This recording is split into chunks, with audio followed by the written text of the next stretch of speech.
I have to give you a perspective as a new member to the Senate and kind of my views. I served as mayor of Anchorage, Alaska for a period of about 5 years, which is connected to the military significantly. We have Elmendorf Air Force Base, Fort Rich. We spend a lot of time working directly with the military. We have over 4,000 of our troops across the state of Alaska now deployed, one of the highest in the country in percentage. We also have a significant amount of people who return and become veterans. Almost 11% of our population of Alaska is veterans. So the military, from our perspective, is very important.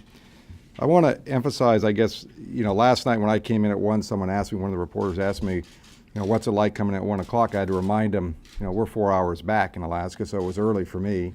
But the fact was that we had to be there at 1 o'clock.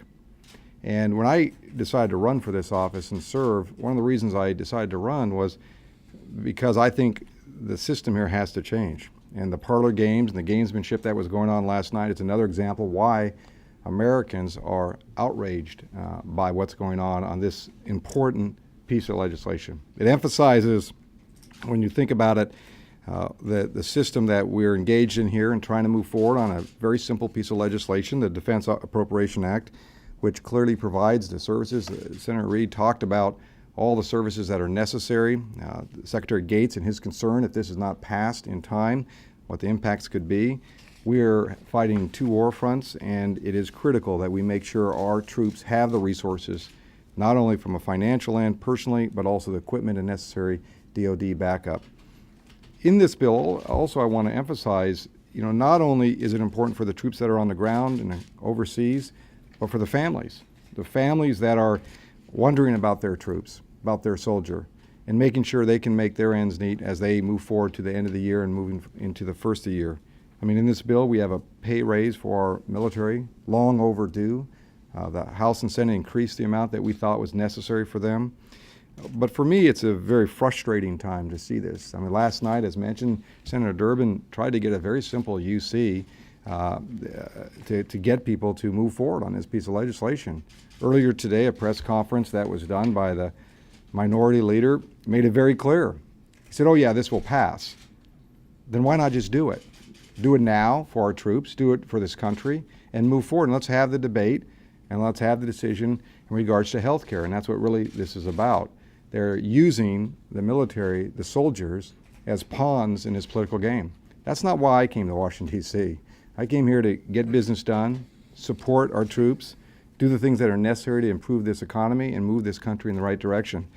So if it means we're here every hour, I'm here. I sent my family back to Alaska this morning at bright and early at 7 o'clock. I'm here to do what I can to do the business of Congress and do the business that the American people expect us to do. I will again emphasize, I think it's somewhat shameful to see the press conference that was done this morning, and they acknowledged, absolutely there'll be votes. But the fact is they're just going to cause a 30-hour delay for no other purpose but to drag it out as much as possible. And who they're putting in the game or making the pawn in this is our military and our soldiers. And I think that's just outrageous. I will additionally comment that I want to thank the 3 Republicans, Collins and Snow and Hutchinson, for stepping over the line and coming over and being part of 63 votes to support the troops. I won't tell you the visual that I saw afterwards and the leadership and the discussion they all had, but I will say that I'm glad they did. They did it for the right reasons, and we just hope that more would come forward now and move this bill off the floor. The last comment I'll make, and as you watch the debate today, it's amazing how many, and this again, maybe it's just because I'm new to this whole process, watching some of these senators that voted no last night and then tonight and today taking credit for all the great things in the bill, which is unbelievable. And yet they take credit for something they didn't help move forward. And it just shows, I think, what the American people are fed up with. And that's why I came here to serve, why I wanted to join Senator Reid to lay out my thoughts, and from a state that is significantly impacted by the military. And we see it every day, and I just appreciate your time and thank you very much.